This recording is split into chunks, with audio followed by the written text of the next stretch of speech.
Hello, dear people, big and small. This is FayeTv with your crazy Auntie Frida and a new experiment which I call 5 minutes for 5 questions.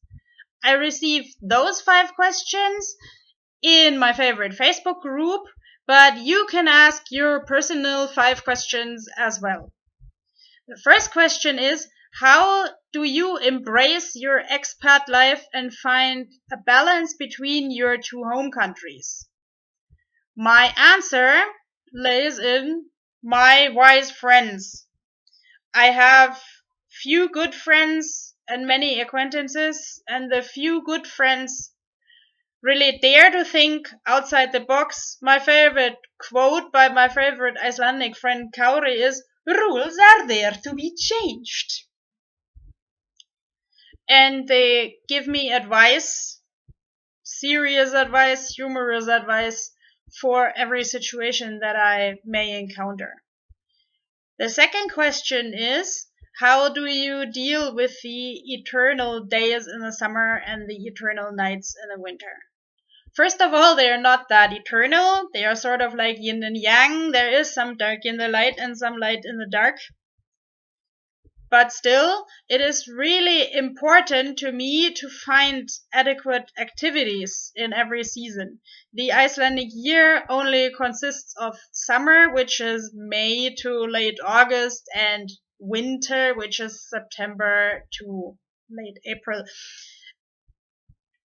In summer, all the offices and so on are closed or at least slowing down, and every infrastructure in the city is waking up to accommodate tourists, not domestic people.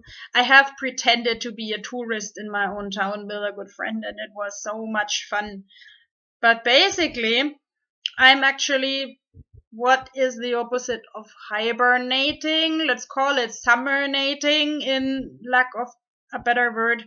All summer I'm resting in the grass by the sea, watching a beautiful, ever so long fire in the sky that is supposed to be a sunset, but it's not a proper sunset.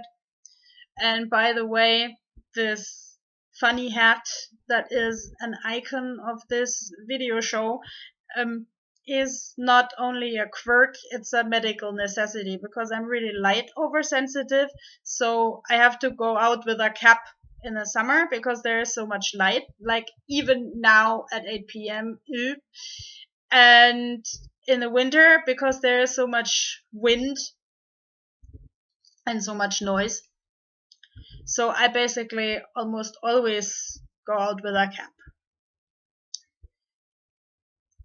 Third point. What kind of stories are you writing? I wrote fairy tales already as a kid, but today I'm kind of going towards like modern fables, parabolas, things that actually provide a symbol of life, of a search for the sense of life, of finding out who someone is and who someone's friends are, like find out for oneself. And here I made a list with little drawings what I want to write this summer. 4 little children's books and 2 adult books, which are already very much advanced. So I'm confident I can do it.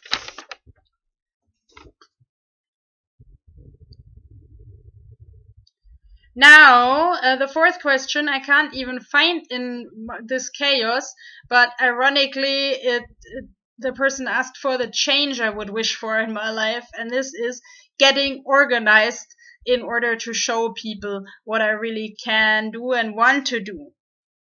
The fifth question was, how do I make friends? Do I have a lot of friends?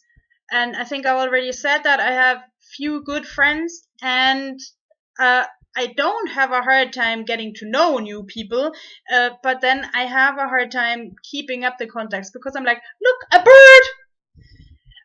So I need really patient friends. and loyal friends who can actually live with this, what I experienced as my nature, but also kind of an Icelandic custom. You don't see a person for ever and a day, and then you meet again and you restart the conversation at exactly the same point where you stopped. Then there was this additional question, my personal highlight in social interaction. Much of my social interaction is shaped by medical people, so this is my favorite physiotherapist. He knows I drew him and he thinks this picture is cool. And I just once asked him, what shall I do with myself? And then he said, listen to your heart. Do whatever you want to do. I believe in you. I know that you can write a best-selling novel if you only focus on it hard enough. And with that, I wish you a nice evening.